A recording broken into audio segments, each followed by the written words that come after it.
Alors aujourd'hui, nous présentons une charte municipale d'éthique parce que nous considérons quand même que le fait que les citoyens ne votent plus, n'aient plus confiance dans leur politique, tient beaucoup quand même à la manière dont les élus se comportent et à la situation extrêmement particulière de Nice, qui malheureusement est connue comme une ville des affaires.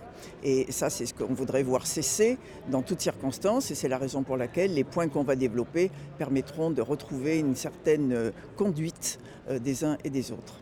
Parce qu'avec le maire actuel, vous ne pensez pas que l'image de Nice a changé? Non, c'est toujours, selon vous, Nice, la ville des affaires.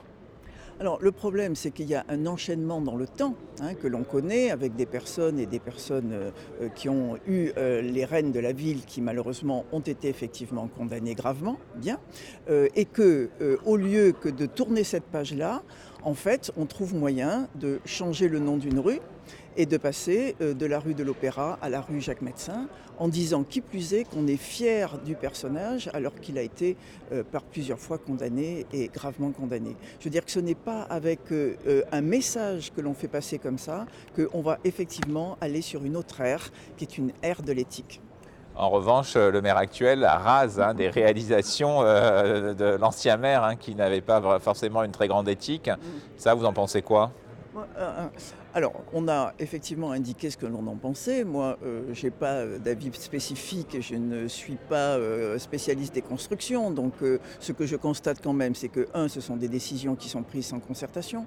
Deux, qu'elles sont prises sans que nous ayons les éléments permettant de le faire. Et deuxièmement, les solutions de transformation ne sont pas celles qui vont permettre une culture à Nice, qui est une culture qui puisse irradier dans les quartiers et maintenir un théâtre de production. Donc ça nous inquiète fortement.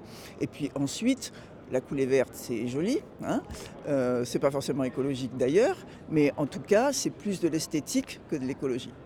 Et justement, à propos d'écologie, quelles sont vos grandes priorités? Avez-vous déjà, c'est pas le jour aujourd'hui, mais avez-vous déjà pensé à des actions fortes en matière d'environnement, en matière d'écologie?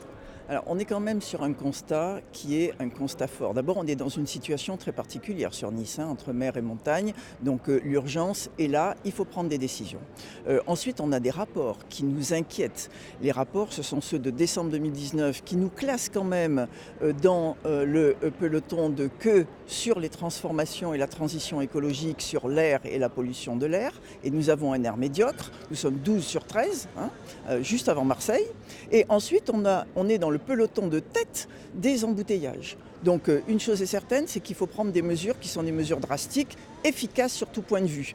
Nous parlons écologie, mais nous parlons aussi social, démocratie et solidarité. Donc tant qu'on n'ira pas sur, par exemple, une des mesures phares qui sont les transports gratuits, qui ont le bénéfice effectivement non seulement de faire baisser les émissions, mais aussi de permettre sans doute des économies et des liens entre l'extérieur et l'intérieur de la ville, ce qui est proposé aujourd'hui, moi j'appelle ça du saupoudrage pur et simple. Et permettez-moi de dire, c'est que quand M. Estrosi nous dit qu'il s'inquiète de l'écologie depuis le début de son mandat, c'est encore plus navrant que d'avoir ces constats. Et je ne pense pas que les jardins partagés des papis-mamies en 2026 soient de nature à avoir un quelconque effet sur la qualité de notre air.